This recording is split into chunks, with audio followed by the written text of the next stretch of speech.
Isaiah chapter 8, here's the first God is with us, is 8:10, which is translated for God is with us in the NASB. But you can see right here, Emmanuel, with us, God. And that's in Isaiah chapter 8, verse 10. But then you go a little bit just below that, and here's the text you're looking at. You're not to fear what they fear or be in dread of it. It is the Lord of hosts. It is Yahweh, Yahweh Sabaoth, whom you should regard as holy, Chadosh. And this section here right here, Korean Autan Hagiasate, is what is quoted by Peter in 1 Peter 3:14, going into 1 Peter 3:15, but is Christ as Kurios that you are to sanctify. The Byzantine manuscripts have a different reading, but the earliest reading very strongly presents the idea of Jesus as Jehovah at this point. So you continue on, and as I recall, then you go straight into chapter 9, and we know what is found in chapter 9, but good to know this too. I mean, I've only run into one or two people who knew this. But here you have our great text that we all know. For a child will be born to us, a son will be given to us, the government will rest on his shoulders, and his name will be called Wonderful Counselor, Mighty God, Eternal Father, Prince of Peace. Two things. Be aware that if you brought up the Greek Septuagint in talking about Isaiah 7, notice the reading in the Greek Septuagint. Megales boules angelos, the great angel of his will, probably a reference to one of the archangels. So instead, there is clearly it's not even variant, and that's not really the best. I mean, it is a variant technically.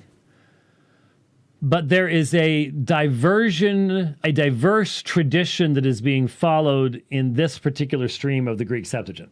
How's that?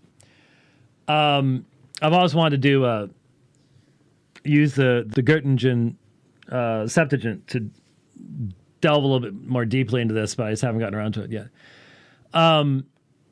But there's a connection between the two. But, great will be his rulership, peace. A lot of the same terminology is used, but it's not a direct translation of the Hebrew.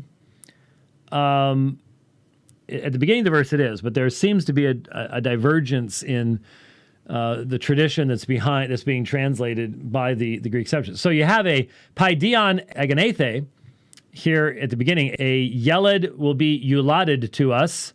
So a child will be born to us, standard term for birth.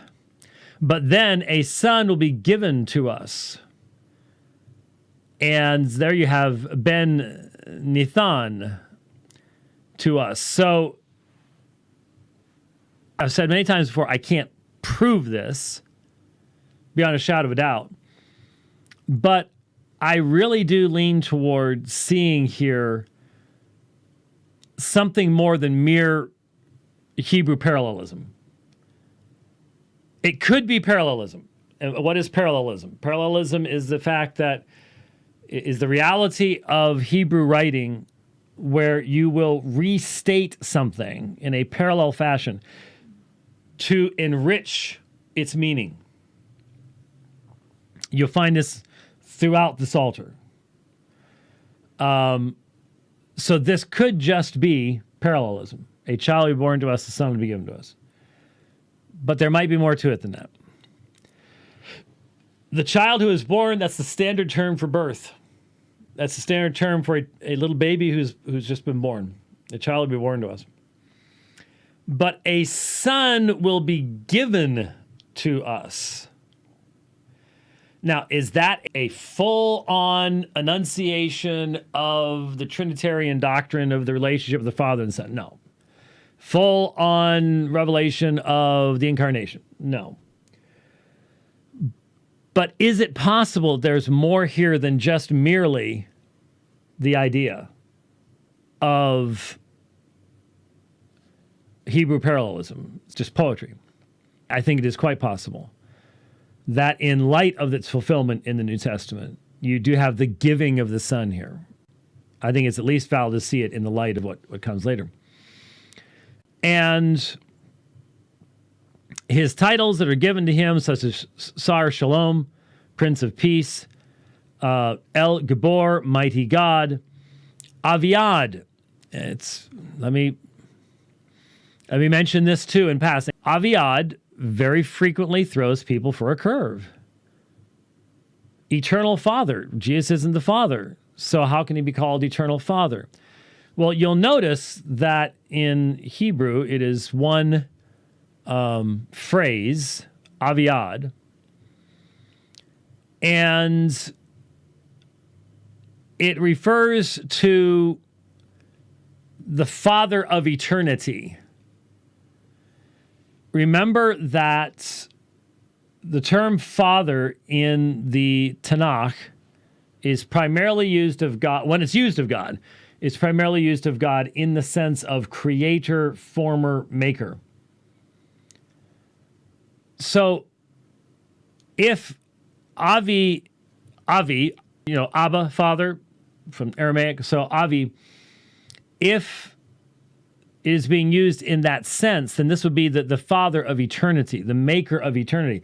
And that would fit very, very well with Colossians chapter 1. By him were all things made, in heaven and earth, so on and so forth.